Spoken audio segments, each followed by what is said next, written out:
Hello, my name is Frauke Gallia, founder of The Smell Gym. As a smell coach, I help people all along the smell spectrum exercise their sense of smell for better smell health. And that includes helping those who've lost their sense of smell do smell training. So the classic smell training protocol of twice a day, every day, has been scientifically proven to help many people slowly, gradually regain their sense of smell. But here's what doesn't get talked about often enough, and it's a key piece of experiencing improvement. It's all about training consistently, which makes sense, right? I mean, it's the same when you're trying to lose weight. If you eat healthy foods consistently, if you exercise regularly, you'll start to see improvement. So what happens when life happens? Sometimes we have to travel. It could be for work or to see family. Maybe we even have a chance to take a vacation. The truth is, we're not always home. But that's not going to stop us from staying consistent with our smell training. Nope. We're going to take our smell training on the road. In this video, I'm going to share 5 tips on how you can continue to do your smell training even on the go. So ready to get started? Okay. So the first thing is, let's talk about your smell training kit. You're probably using glass jars, which have a few drops of essential oils in them. They're bulky and heavy to take along. You don't want to be lugging these around. So the first thing I recommend you do is that you make yourself a compact, travel-sized version of your at-home smell training kit. The goal is to keep training, so making your kit as convenient and practical to use as possible while away is key. The good news is that you have a few great lightweight packaging options available for on the go. So let's talk about those. The one I love to use is the personal inhaler. I have it here. It looks like this. We use it a lot in aromatherapy for on the go. It's really easy to assemble and gives you the flexibility to do the training anywhere, including trains, planes, and automobiles. So these inhalers, this is the aluminum one. It's really eco-friendly. It's got a glass case inside, so it's reusable. You can just clean it and replace it with new scents all the time. And I prefer this one over the plastic one. These are also available. They're cheaper, but you have to throw them out each time you train with a new scent. So that's not very environmentally friendly, so I do recommend these aluminum ones over the plastic ones. And what's great is you can take them on the go. So like I have a couple here. So there's 2. They come in lots of different colors, and you get yourself your 4 with your 4 different scents that you're training with.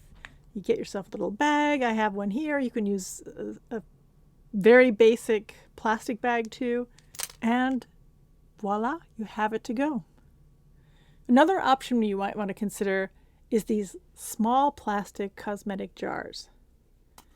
So these you can find everywhere, right? They're already designed for travel. They're small, and this is another great option.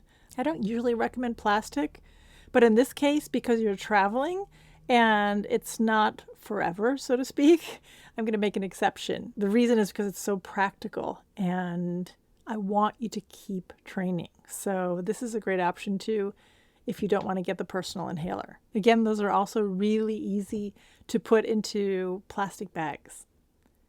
Okay, so let's move on to the second thing. Hopefully you're using some kind of a notebook or a journal, something where you're recording your observations and experiences for each session. That's important because it helps you notice progress, right? Really important. But when you're traveling, obviously this becomes a bit of a pain, and the more you have to carry around, the worse it is. So my tip number 2 is to actually move your journal entries online. Online, and use it because you're carrying your phone. So I recommend creating an online version of your journal prompts that you can easily access either through your phone or a tablet or even your computer, whatever you're carrying with you when you're traveling. Because we all take along our phone, right? So that's a really convenient way to access those online documents. So just create a simple Google or Word doc, or even download your favorite free journaling app. There's a bunch of them out there now. And you can easily keep up with your documentation and recording of your smell training sessions. Now, the third thing is finding the time to do the smell training. So while you might have a set routine at home, once you're on the road, most likely than not, that routine will be disrupted. But that's not going to stop you, right? Because the third tip I want to give you is to plan ahead and to commit to specific training times. And here's what I mean by that. Hopefully when you're at home, you're already anchoring your sessions to another activity. It's a way to create a routine. But when you're traveling, you probably don't know exactly what your daily schedule is going to be. So you're going to focus on anchoring your 2 sessions to activities you know you will definitely do, no matter what. For example, you'll probably be brushing your teeth or eating a meal, taking a shower. And yes, I'm saying it here, you're probably even going to scroll through social media because we always do that, right? I want you to commit to doing your training before 2 activities you know you'll be doing for sure, even when you're away from home. Write them down and then commit to doing it at those 2 times. And here's another little trick. Set a notification on your phone to remind you twice a day. I know that works for a lot of people. Okay, so the 4th tip. This one's so important. I want you to enlist an accountability partner. Someone who's going to help you stay on track, stay consistent, who will cheer you on to keep going. So if you're traveling with other people, choose someone to be that accountability person. Even if you're traveling alone, identify a person in your life, a family, a friend, just anyone who can check in with you every day, whether it's by phone, by text, maybe by email, whatever way, and let them remind you to do the smell training or just cheer you on. Let this designated person know what 2 times in the day that you've just identified, what 2 times you've committed to doing the training sessions, and ask them to remind you and encourage you to follow through. What I want you to recognize is that you don't need to treat smell training as something you do in isolation. You don't need to do it alone, at home or when you're traveling. So enlist your family, enlist your friends. Let them help you. I'm sure they want to help you. Accountability is such a critical part of giving yourself the chance for success. So don't feel like you need to go it alone.